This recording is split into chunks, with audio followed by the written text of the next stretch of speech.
How's it going, everyone? Hope we're all good.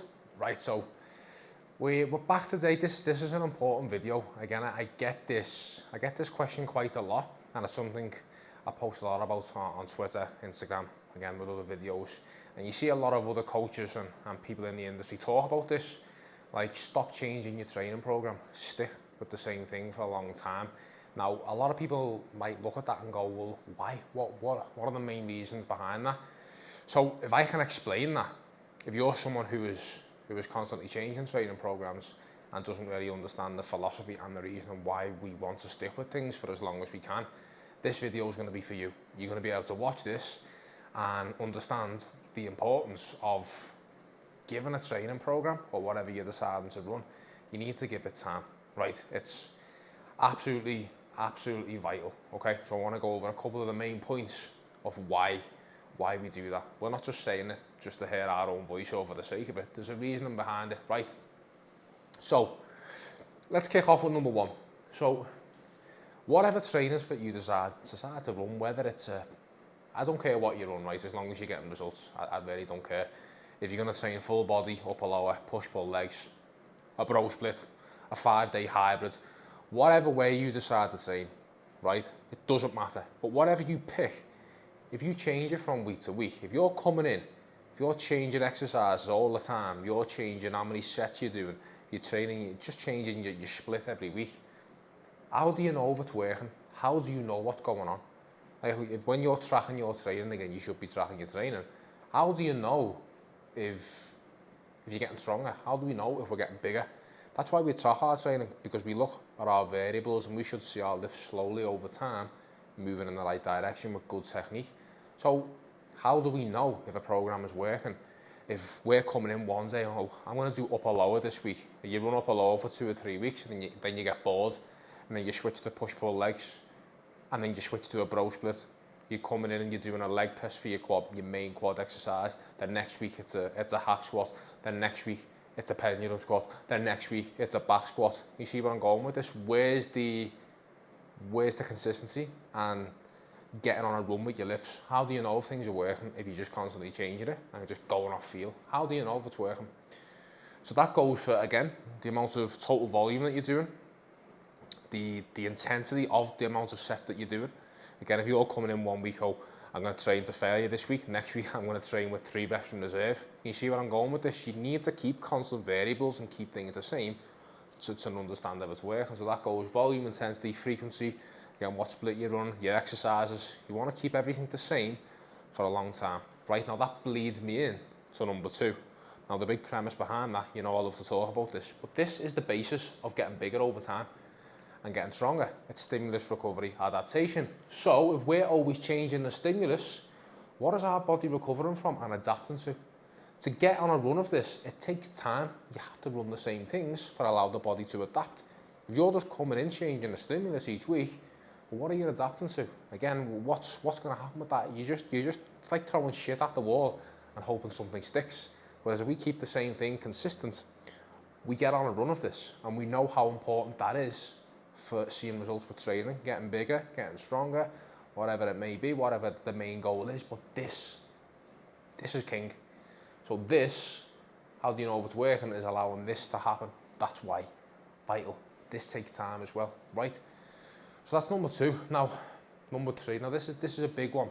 Now this is what a lot of people don't understand, is that when you start a new program or you bring in a new lift, there's neurological adaptations. Your body will build skill efficiency and technical efficiency with a new lift when you bring it in. So let's just say you bring in a leg press that you haven't done before. It's a new leg press, it's a new machine.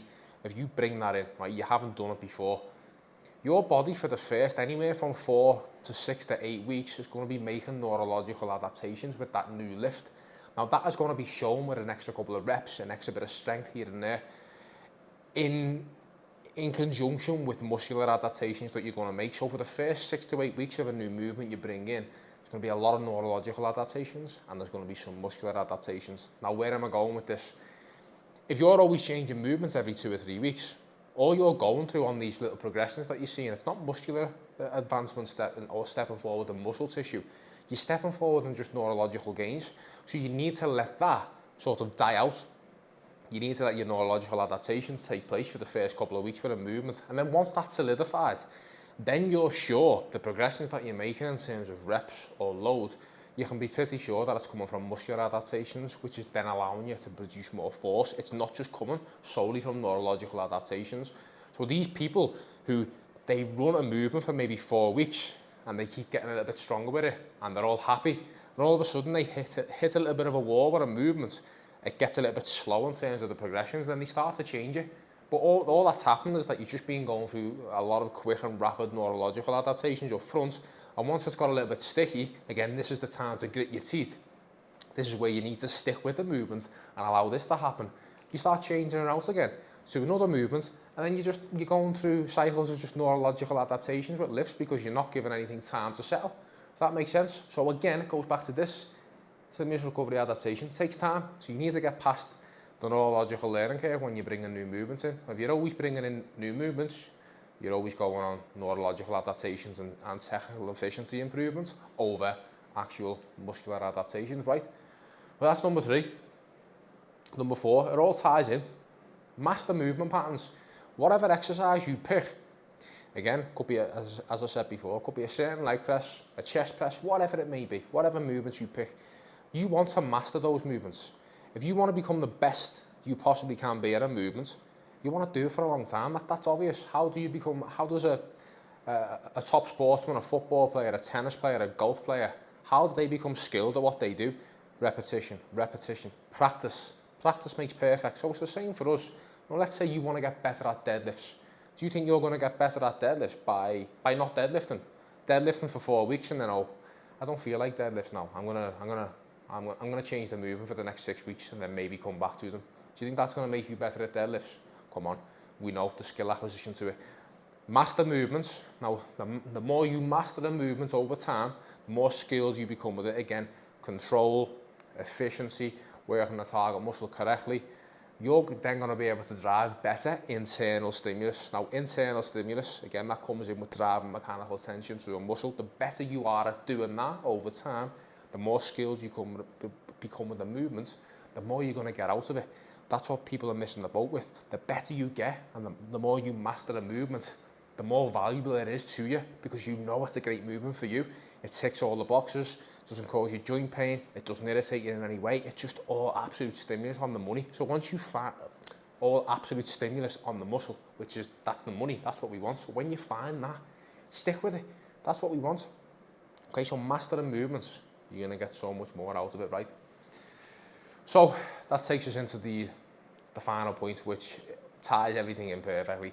You need patience, right? This is something in this society today. There's an instant gratification problem. Like, it's just this younger generation now. I blame social media for it, but no one has got the grit and the resilience just to stick with something for a long time without seeing instant gratification right away. It might take a couple of weeks with certain movements to really get in the groove with them and start seeing some plus ones and accumulating extra reps with a bit of load. But you have to be able to grit your teeth and just stick with things. People are too fast to change things. They go on Twitter or Instagram and you see your favorite influencer doing a certain exercise and I'm going to do that. He does this, I'm going to do that. No, pick what works for you. Set up a structure with your program. If you're unsure of how to program, I've got tons of videos from weeks prior. Go back and have a look at them on how to set up things.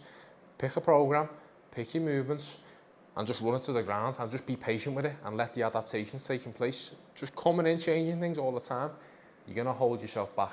Stop getting distracted by what other people are doing on the internet, what your friends are doing. It just doesn't matter. You need to find a program that works for you and stick with it, right?